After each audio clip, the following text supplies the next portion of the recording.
the call center, as we call it, call center environment. There's this stigma where people are crying on TikTok, people are complaining, you understand? So that's why I'm asking about your personal experience regarding this, because also something I also wanted to speak to you about. Like, I think for me, this is something that resonates with me. I'm not very good. My people skills aren't that great. So coming out of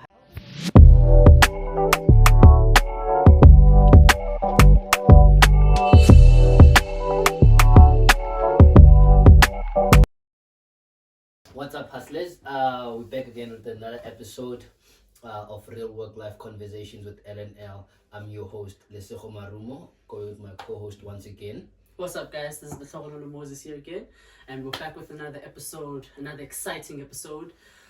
So today, my hustler on the right here, Lesego Marumo, we're going to be going through a few topics with you guys, just touch base on a few things. And once again, guys, if you have any comments or anything you guys want us to speak about specifically, don't forget to drop a comment, give us a like, follow, and we're going to be dropping more content as time goes on, and your support is truly appreciated, guys. Yeah, man, we've seen the support we're getting with the first episode also pushed us to be able to make sure that we get this going and sorted. So yeah, man, what I want us to talk about today is the industry we're currently in. Okay, so obviously it's a very broad industry. It's a contact center, dog. There's so many levels or so many positions or work opportunities inside. Right. So I want to know for you, just firstly right now, just to start, your personal experience about your current industry. My personal experience with the contact center, it's been very interesting, to be honest with you. I think opportunities are there from what I've seen. It's just a matter of, once again, something we discussed a few days ago, where I said to you, they want people who are actually going to go out there and look for the positions, who are looking to get improvement. So it's more of a, you gotta be able to network when you are in that environment. Oh yes, networking is extremely important. I think one thing also, the contact center teaches you that networking is the most important thing ever, because without networking you won't be able to move up the ranks. And as much as you want to do it alone, unfortunately you can't. You would need access to people who are in a much higher position than you. So networking is of vital importance. Because there's a stigma, or I can say a narrative, when you go on TikTok. There's someone out there who just got fresh out of high school, is unemployed, didn't get the opportunity to go further their studies right now as they wanted to, so they're fresh at home, and when they go on TikTok, which is the biggest platform right now, trying to look for opportunities, and when they see the contact center, call center, as we call it, call center environment, there's this stigma where people are crying on TikTok, people are complaining, you understand? So that's why I'm asking about your personal experience regarding this, because a lot of people, someone at home who's not working, would be discouraged looking at the internet. As you say, internet is a very big thing, or it plays a huge role in the especially in the youth, you understand? So when they're going on TikTok and seeing all this information, and they're trying to think, okay, should I even go in there? What would you say to someone like that? 100% you should. I understand the stigma behind it, and I understand the media press behind contact centers can sometimes be very negative, but that's per the people, and we're not the same as people, of course, so we will have different experiences. But it also depends on how you enter, the mindset that you enter the industry with. If you're going to enter the mindset, the industry, with a mindset of just negativity and no growth whatsoever, then of course you're going to attract very bad habits. You're going to attract very negative. Yeah, because especially on the point that you made about networking. Funny enough, we met at a call center. Yes. Here we are. You understand? We just, and we it's a thing of like an environment where it's full of youth. It's youth dominated right now. Especially these are international call centers, and in that space you find a lot of people with different qualifications, different people who have different businesses, business ideas, and they're coming from different even places. They come from a lot of different locations, where they give you an insight of their own location, where you might have a business in mind that I think this place would be a good place for my business. So in terms of this, there's, as you mentioned, there's an opportunity for growth. I understand, and I feel like it's easy to get into contact because it requires your maturity. As you just said, someone fresh out minimum high school. requirements. Yeah.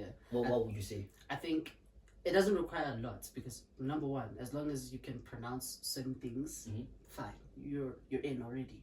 And on top of that, once you're in, you gain more knowledge, you become better. And once again, the contact center, I think you can also relate to this. The contact center teaches you a lot, not just about the environment on its own, but it teaches you a lot about yourself as well. Because once again, something that we spoke about was that it will test your limits in regards to patience. It will test your limits in regards to how far you are willing to go to get what you want, whether it be business, whether it be promotions, whether it be whatever the case may be. Once you get into that center, it's all on you. You're responsible. Because get out fit is like when I think of it, is it us youth, we're so used to having, for example, go high school, the high schools are on in Kokolokshin. I'm not sure of high class model high schools. No, Kokolokshin, there are some high schools whereby whether it's a sponsor or not, they don't care. You understand? Some teachers will tell you if it either way I get paid. You understand? Or pass up, I still get paid. Yeah. So, and to EU, I think, do you think we take it upon us with us or wherever we go? Because if no one holds you accountable from a very young age, especially go high school, when you get to an environment like a call center, where now your behaviors or personal things that you do, personal, not even performing, if you're not performing, and your behaviors will affect everybody, so everyone is holding you accountable. Do you think that also makes it or builds on the stigma that people say call centers are toxic because they have so much to do because everyone is holding them accountable? People who were never held accountable as teenagers, also in their school years, will have a huge problem once they get to call centers, because then you'll be held accountable. If you mess up, you are held accountable for it. You're going to pay the price for it. If you don't show up, I'll hold it that day is Coco. I pay sleepy eat. Yeah, short. Yeah, short as and you have no one to blame but yourself, because once again, you have to be able to hold yourself accountable and be responsible for yourself. No one else is going to do it for you. They'll remind you once, but after that, it's over. If you don't keep the consistency, and if you're not a person who, once again, holds their own weight wherever they are, whatever they do, is responsible for their comings and their goings, you're going to have a hard time. Because the reason I mentioned this topic is like when I also did some research, it mentioned that according to news of like News 24 that contact centers, or even according to Investec, contact centers, which is mostly BPOs at this time, they currently, it's a fact, they currently hold 18% growth in the economy of South Africa. So it shows, and I don't think they've been around for that long. So for them to bring into an 18% growth in the environment, it shows the upcoming following years, they're still going to take over. Oh yeah, so they're definitely taking over. That's what I'm saying. So is it, if you're scared to hop on that thing, the moving train right now, what about the next few years where everything is just electronic and that there are call centers everywhere? But what are you going to do then? Because obviously we have lack of job opportunities. We do the same thing we've always done as people. We adapt. We will find a way. Unfortunately, right now the answers don't seem very clear because the rapid rate that we're growing at, there is no answers. I'm still a bit questionable about what it is we're going to do in the future once electronics take over everything, and they don't need people anymore. But we will adapt. The current environment that you're working in, where you are right now, learn as much as you can about it, and also on the side, learn about electronics as well. I think that's also going to be very important for the future. Yeah, because obviously we have one of the people commented saying we should research more, which is what we were speaking about. Research more about AI, artificial intelligence. How is it going to change, or knowing more about it, how is it going to change the future. But sticking on what the main topic that you want, the context sense, because obviously as Rich it's going to grow. It's growing very rapidly. You can see the amount of intakes it's taking. You can see the type of amount of people that you meet that work at night, because we thought working at night is not normal. Yeah, first time coming into this industry, I was like, why are we here at midnight? Aren't we supposed to be at home or something? But yes, as you can also, where we work right now, you can also see that they are hiring a huge number of people, because there's more and more campaigns that are coming in from overseas, and there's so much that's happening in our environment. I was thinking about it the other day that, wow, we are growing so quickly that we're not even recognizing how quick we're actually growing. When we started, it was just 2 floors. Now we're on the 3rd floor now. There's one campaign that has occupied an entire floor of their own. And then there's, of course, our floor above us. And as things are growing and as things are coming together, the other floors are also being occupied by that. So I think if we're going to adapt as people, we're going to need to be more versatile. We can't just be one-dimensional, something we spoke about as well, about being just strictly one-dimensional. You have to... What you think. You have to view life in 4 different ways or one. You can't view life in one different perspective. There's so many different perspectives and so many different ways you can view it. Call centers are no different. There's a billion types of ways you can view it. And each way, the different ways that you can view it, each of them have amazing... Okay, break that down for me. Okay, so basically, we're in a call center. What you can learn from a call center is how to actually run something. Okay. Because we're on the front line. Okay. We're the ones who speak to customers. We're the ones who engage. So we're the ones who understand the customer's needs and wants a lot more. If you're going to view it as a thing, you understand what I'm saying? So we understand a lot more the customer's needs, the customer's wants, and we should be taking this opportunity to be like, okay, look, so this is what's happening right now at my workplace. This is what's famous. This is what's not. Okay, let me do a survey this side in South Africa and see where people are with certain topics, certain things. Can I capitalize from that? Can I actually make something out of them? 9 times out of 10, you definitely will. Once again, it depends on how bad you actually want it. Being a supervisor as well, you learn the filing, the managing systems of people and of the workplace. That's something that's above, that's also high grade. You can take that into so many different ventures. Being a trainer, being an ops manager, whatever the case may be, all of them have so many different ventures and venues that you can go through and learn so much just from those. Okay. But if you view it from one dimension, you'll miss the opportunities and they'll just fly right past you. That's why I think right now, the most interesting thing that I'm doing right now is that I'm researching so much about customers and what they want more, what is desirable for them, what for them is something that's piquing their interest, and how is it that when I engage with them, am I able to connect with them at a human level, and what am I learning from that? Can I apply that into my life and into just business life outside of just the call center? Okay.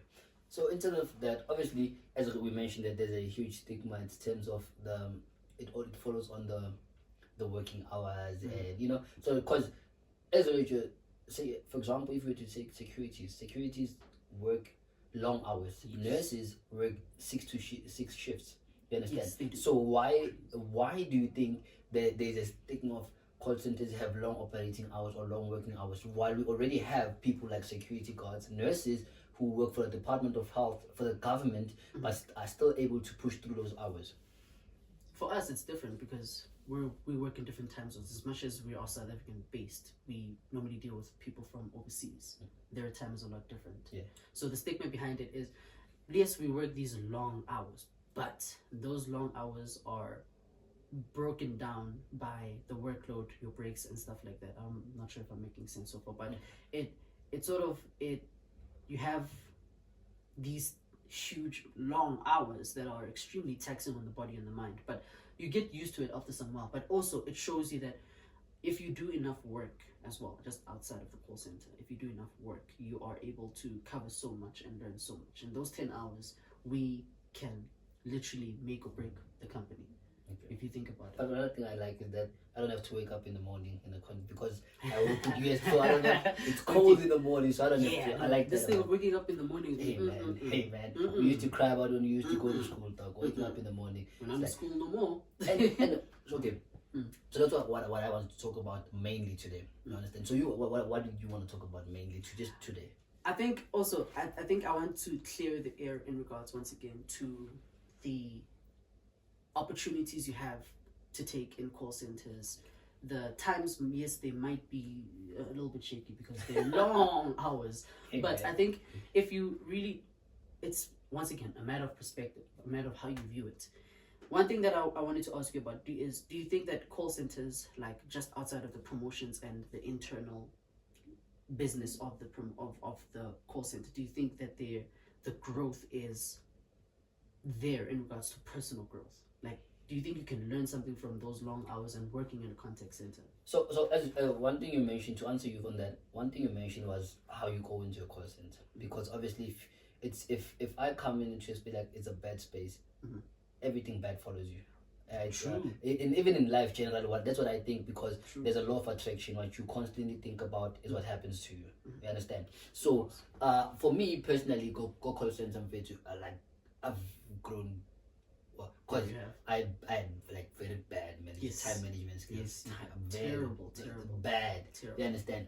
And I also was a person who normally liked doing things on myself or alone, because I want to have work on my own time. Even if it's late, I know I can run to work. You understand? But now I know, like, even at work, when I'm working, I'm doing something, I have to do it. I have to close this thing now, so that the next person doesn't have to do the same thing and knows what happened before. You understand? So it's like it taught me accountability again. You understand? And it taught me another thing. You're able to learn so much, because what I also learned is that with the time that you have and the people that you meet in that type of space, you are able to learn so much. Because, for example, I wouldn't know you. We wouldn't be here. Yes. It was just an idea. But until I knew how to speak to customers on a daily, and I came to you, then I was like, we spoke to you. We spoke, and like, okay, Doc, this is an idea we have. You still have ideas that we still want to share on the platform as time goes. You understand? So that's I feel like personally in a call center, because also let's talk about the changura they gave me, that made me different. I was able to do. So there's guys, no one must lie to you. Like, contact centers have enough changura for you to be able to sustain yourself as a young individual, because working as Rishulo, if you can check our previous episode, there was the thing about national basic pay. It's very low. So in a call center, I feel like they give you an amount that's able to sustain yourself. And if you need, for example, I was able to get my license after that. I got my license. I was able to do some even outside trainings, you understand, because of the money that I had. Of course. You understand? While also doing, as for example, you're able to get your own place. So it's like you're gonna be able to start up your own thing that we're gonna talk about, as you mentioned, because of the changura, the money, which is what we all want. You understand? So for me, that's what I would say about a call center. That's something I was also going to come into. Once again, the stigma of like call centers not having enough, they're not paying enough. I think it depends on the company that you go to be honest. To be honest, our company, it pays. It pays. You know what I mean? When it hits your bank account, you definitely see it and you definitely feel it. But as a young person, once you come straight out of high school, that type of money can be very intimidating. If you don't know how to manage your money correctly, you're gonna waste it. It's gonna be very dangerous. It's gonna be very dangerous, because then it's going to either feed addictions or it's going to feed successful habits. It depends on the person that you are as well. But because as Richard now, you have to be accountable, dog. Because in a call center, as Richard, there's a lot of different people. Find a mentor, dog. You don't have to find a mentor. And you know what's the craziest thing? It's so easy to find a mentor in a call center agents, because there's people in high. We know someone actually that we've spoken to who's in a high position, who wouldn't mind mentoring us, who would sit down with us and have conversations. Find one. Find someone who's like where you want to get. Who's like 3 steps out. Don't find someone who you're sitting with. You understand? But you don't have to have one mentor another thing, because that person could be a corporate mentor who teaches about the business, but you don't like the way they do or the way they find someone who, like, you think they come dressed nice at work. That be your mentor, how to keep up. You understand?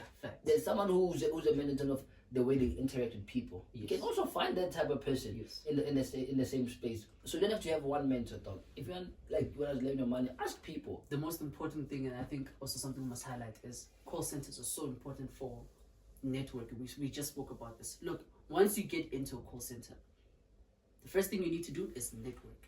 Ask questions. Be a curious person. Don't limit yourself. Ask as many questions as you want to ask. Go shake hands with people. Meet the managers.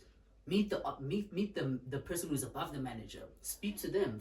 Pick their brain a little bit. Because the thing is with us in high school, there was I like referencing high school because that's where we learned a lot about what we do now. And there was a time where you'd ask a question, people like, even your teacher would say, like, won't put that question at all.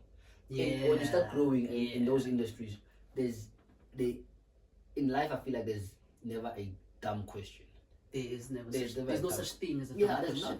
not. Ask a question. If someone will answer you, if they don't, that's when they won't answer you. If they don't answer you, it's because you're asking the wrong person. Yeah. Move on Easy. to someone else. Find someone else who's gonna answer. They're gonna answer you. I think also something I also wanted to speak to you about. Like, I think for me, this is something that resonates with me. I'm not very good. My people skills aren't that great. So coming out of high school, and going into a work environment, I had to learn how to come out of my shell a little bit. How do you think the call center helps, or does it not help with it? In terms of, but I believe at this point with you, it did help because I wouldn't give it a full potential, understand? But I would say because firstly, there was an opportunity where you were able to run your business, and with that, for you to be able to, when you were running that business, you had to communicate with people. Yeah, I had to speak to people. You understand? And nerve-wracking. You understand? And you had to market yourself because, as we said, in a call center, you have to do what you have to do. Yes. You have to do it yourself. Yes. It's a place where you do it yourself. You're a youth.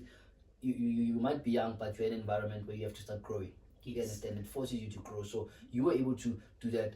And as a child, if you give us a boom fit, give us a yeah, if we never actually network, we would never have this Understand. conversation. So this would never actually have happened. Because the information the guidance from the space, we had to ask a lot of people. Yeah, we spoke to a lot of our colleagues, which they gave us a lot of positive feedback. You understand? So, but Doc, there's another thing you see in terms of while you're still at this. I asked a lot of people who receive resignation letters. So mostly supervisors or mostly managers, and not even in our space only, but I asked different ones. That's why I feel like that's the next person that we should be able to have. So, and please answer this in the comment if you know someone in HR, and if someone can be able, even if you're in HR and you would just like to comment, please give us that answer. Doc, what's about there's the word mental health. There's the word mental health. Yeah. Which is, it's very big right now. Yeah. So I want to break it down to you in terms of like why I'm using referencing this and why I went to ask those people. Okay. So our parents never had, I can take in the previous generation, the past generation, or our parents never had a lot of the opportunities America, as we can say, compared to us. You understand? Compared to us. So the word resign is rare from the past generation compared to us now. You understand? Yes, okay. I get what you mean. Yes, so makes sense. Now, because of parents, someone they have worked in the same place for 20 years. You understand? Yeah. Right now, more than 20 years. you understand? Yes, I get what saying. you're saying. So now, the new people who work in the HR, I think that's the one that hire people, the talent acquisition, you know, the people at the recruitment, the recruitment part. So this mental health thing, Doug, in this, I want to ask, what do you think? Is it overly used to a point whereby as a child, we don't want to be accountable, we don't like working, so like everything, when things gets tough, we say, hey man, you know what, I'm gonna resign because I need to focus on my mental health. Firstly, considering the fact that we don't have a lot of job opportunities in Mzansi.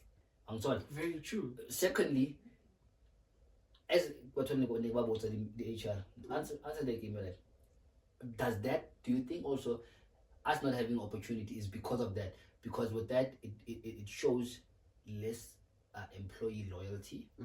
For example, if you are an HR and see someone's CV, they work for four different companies in 2 years, and in that instance, there's no way the company closed down. So this person moved from this to that to that to that to that. And remember, when you recruit someone, you have to train them. That's of money. Course. You have to give them the resources. That's money. You understand? And after all, to your boss as an HR, as those people, they say, this is what I'm referencing from them, to their managers. If I'm hiring someone, which means I've done the shadow process or the through process, that this is a good person. So the person would then, after 2 months, say, you know what, my mental health comes first. Yeah. They leave. Another thing is like, do you think it's making it harder for us to be able to get jobs? And the thing is, people resign easily or a lot? And do you think the word mental health, in terms of putting it in a resignation letter, is overly used? Firstly, this is a very sensitive topic. Yeah, so let's start with that. This is a very sensitive topic. As someone who takes mental health very seriously, you know this, we've had many conversations. Very. So You have people who abuse it. I'm not going to lie to you. There are people who use it way too much. Okay. And it's so unfortunate because those are they're the spoiled people in life who are given opportunities. They don't go looking for them, or they handed the opportunities on a silver platter. And those people, man, I can't speak for those people because honestly I don't know what goes through their head. But I can tell you this: mental health is a very serious thing. Yeah, there are people. I guarantee. There are people who go through some things mentally, and we've seen so many of them break down at work. I mean, we've seen people whose mental health shatters right in front of our very eyes because of this thing of us not taking it as serious as we should. Okay. So, is it being overly used in resignation letters? I don't think you should add it in. Truth be told, I don't think it should be added into your resignation letter. Okay. If you are not saying if you've used it. Oh yeah, no. If you, because we don't know your situation. If you'd like to share as to why you would have used that, it's good. Born, I don't shame me. We're just saying, don't fight us. That's what I'm trying to say. We're not saying it's not valid. It's not valid. It's not that it's not valid. It is valid, and it depends on the person as well. So if you feel like you needed to add it in, do you, boo boo? Yeah. It's a case of person to person. Once again, it depends on the person who wrote the resignation. But mental health is a very serious thing.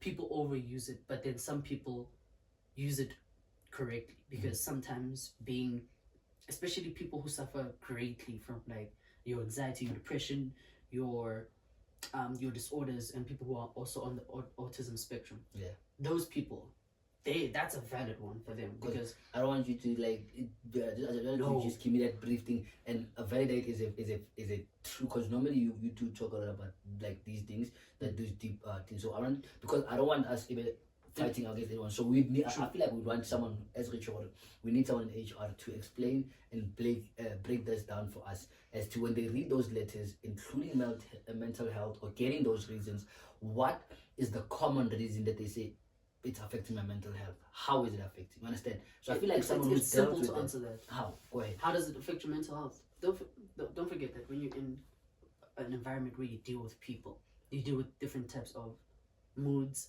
energy. It's not just people who deal with people who resign because of that issue. Yeah, but also the workload as well. Don't forget, no matter where you go to, you're going to be working with people. Yeah. Regardless of whether it's customers or you're working with your colleagues as well. That energy that they bring, that can be very toxic. And for people who aren't mentally strong enough to withstand that, and who don't, also routines play a huge role in this, but that's a separate topic. But people who can't withstand that, of course they have no choice but to resign. Because if they don't, they will break down at work. So but then how do we survive in this economy? There's less of opportunities, and that is a big factor. How do you think, as Richard, we need HR people who deal with this? How are they trying, or how are they planning on counter-attacking this? The HR people. Yeah, for example, like even managers, because if you're seeing maybe a lot of resignation in your own space, let's say I'm in HR and I see a lot of people resigning, saying mental health is not good, it's mental. So, and obviously there's some state reasons, and then also you would like to call them and say, okay, I see your resignation, I'm sorry for that. What was the actual thing? So that I'm able to know what is it that's wrong, and how are they changing? How can I change it to make sure that we don't have this thing going on and on and on with the new people that we're bringing in? Understand? First of all, HR needs to be more open to suggestions from the people that they are working with. Reason I say this is because if you're... Say that this. Okay. Huh? You tilted that. Oh, sorry. So if you are... Look, man, the people with mental health, they need to be able to come to you as the HR and be like, look, man, I'm not okay. Firstly, my kids are driving me crazy at home. The wife might be cheating. Finances are not doing too well. Also, on top of that, my anxiety, my depression is going through the roof. Right now, the industry that we're working in, as much as they say they're for people who have mental disabilities or whatever the case may be, they really don't. Because at the end of the day, the one lesson that teach you is, hey, toughen up, you'll be okay. Think about your money at the end of the day. That's something that I have heard myself from someone from HR, which is very... We need someone like that. But you know what, from guys? Someone from HR, yeah, we need someone from HR who's sitting here who can have a conversation with. But I also think, like, man, I think if you want to withstand it, right, this whole thing, go to therapy, guys, man. Yeah. speak to people, speak to people, because keeping quiet about it doesn't help, no? I've lost a friend from this like mental health thing. So when I tell you speak to people, I mean it. Okay. Find someone different topic, but find someone you can speak to. Find someone you can speak to, and I guarantee you, once you're able to have someone that you can go to and speak to them about it and have a shoulder to cry on, when you go to work and those things happen, you'll know what to do. You know exactly how to handle those things. That's why we need people like this. So yeah, man, guys, that was our main topic for today. Contact centers, our industry which we're currently in. As I mentioned once again, my name is Lesego Marumo, your favorite host, and I'm with my co-host Moses. Yeah, man. So this is what we're gonna be doing every second week. We're gonna be dropping an episode with this type of content, talking and breaking down those real work life topics or untold stories, and making sure we're breaking into those industries, making sure we provide the information that can be able to help us and sustain, even bring the youth generation, make sure that we are providing them with the information. We talk to major key experts so that they can give us information as to which are the industries we should be looking into, what we should be doing at work, what we should be doing to for growth. So that's what we want to be doing. So as we mentioned, we'd like to get some information